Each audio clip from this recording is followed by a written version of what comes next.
ngày nắng dương nâng mộng mơ ca thu animationបែបនេះនៅក្នុង PowerPoint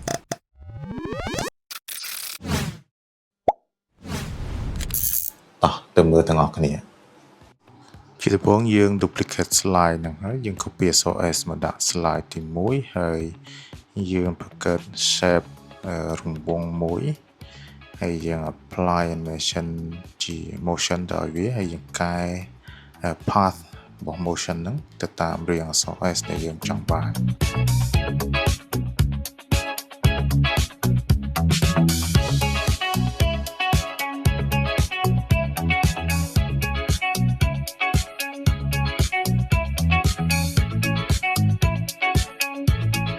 បន្តមកទៀតយើងត្រូវ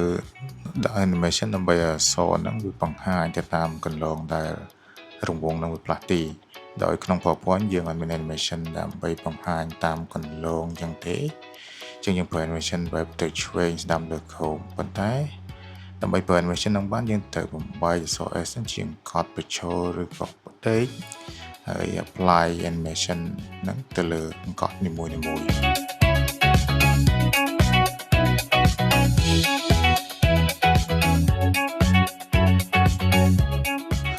បន្តមកយើង adjust delay និង duration វាឲ្យត្រូវគ្នាជាមួយទៅនឹង shape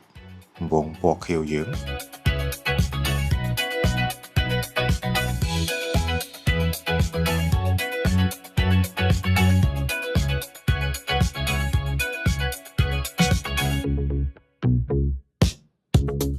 យើងបដូរពណ៌ element ដែល cover នៅលើអក្សរ S យើងហ្នឹងឲ្យទៅជាពណ៌សដូច background យើង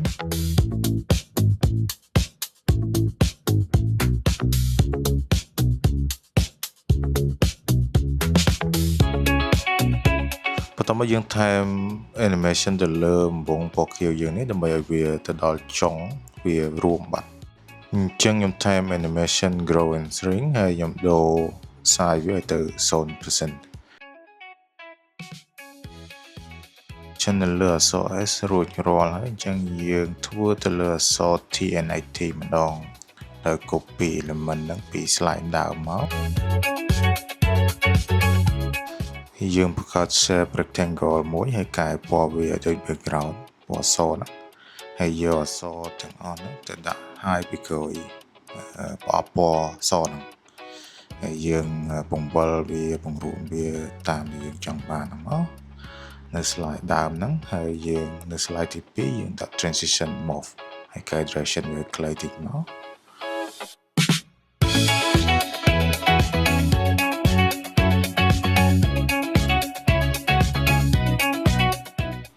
អូខេយើងបានប៉ុណ្ណឹងហើយអញ្ចឹងបន្តមកទៀតយើងធ្វើ animation បន្ត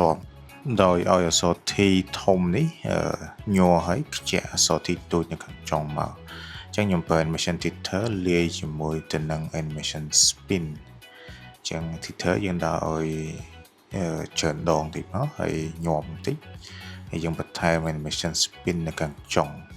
នៅពេលដែលវា spin ហ្នឹងគឺយើងខ្ជាក់អក្សរ T នេះមកដោយ apply animation motion ហើយយើងកែ path វាដូចហ្នឹងមក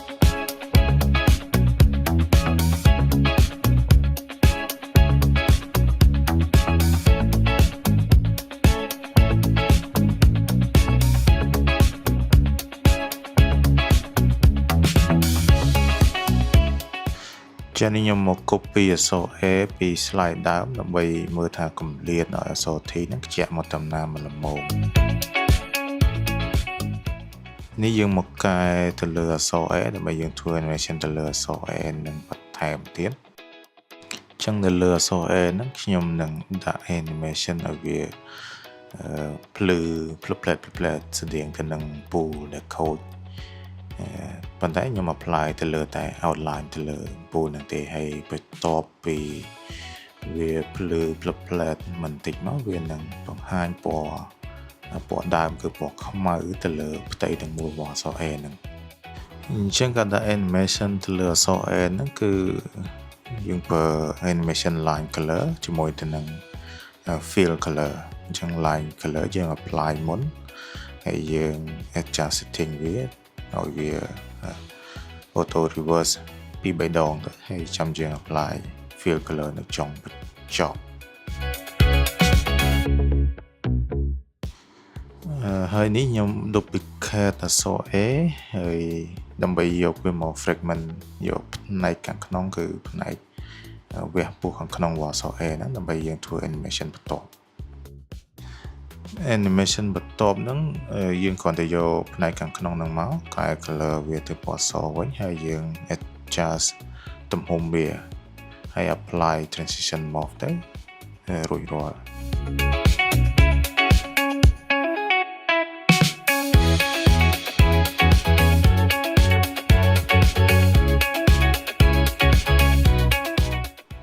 ហើយកន្លែងនេះយើងចាប់ផ្ដើមធ្វើ animation ទៅលើអក្សរ V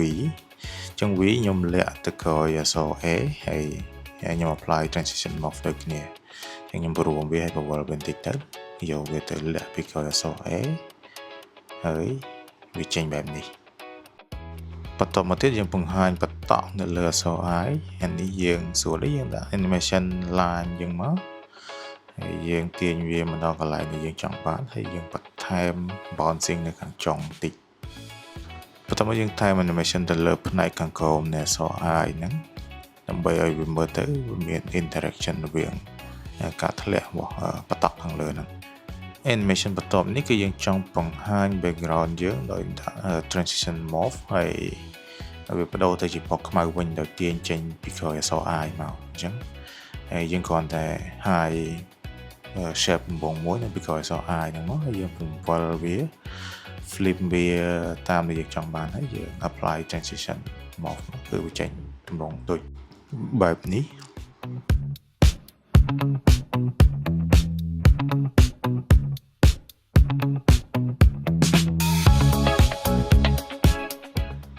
ហើយបន្ទាប់មកកន្លែងនេះគឺយើងចាប់ផ្ដើមធ្វើ animation ទៅលើអក្សរ AVT ដោយយើងដាក់ animation fill color នៅពីក្រោយហ្នឹងអញ្ចឹងខ្ញុំបង្កើត rectangle មួយហើយខ្ញុំ subtract អក្សរ AVT ហ្នឹងហើយខ្ញុំយកមកដាក់ពីលើអក្សរហ្នឹងវិញ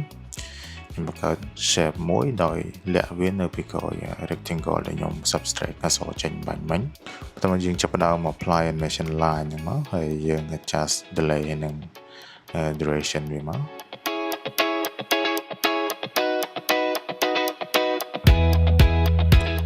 អូខេអញ្ចឹង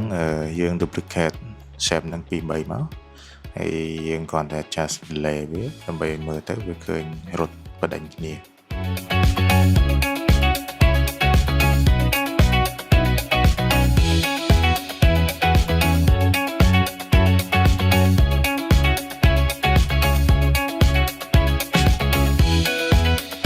animation ចុងក្រោយគេគឺយើងដាក់ transition mode ទៅលើវងពណ៌ខៀវនេះដោយពង្រីកវាចឹងមើលទៅឃើញវារីកពីធំមកទូច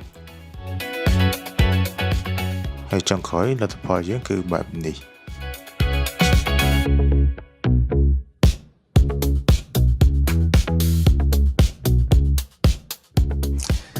ជួបគ្នានៅវីដេអូក្រោយទៀតបាយ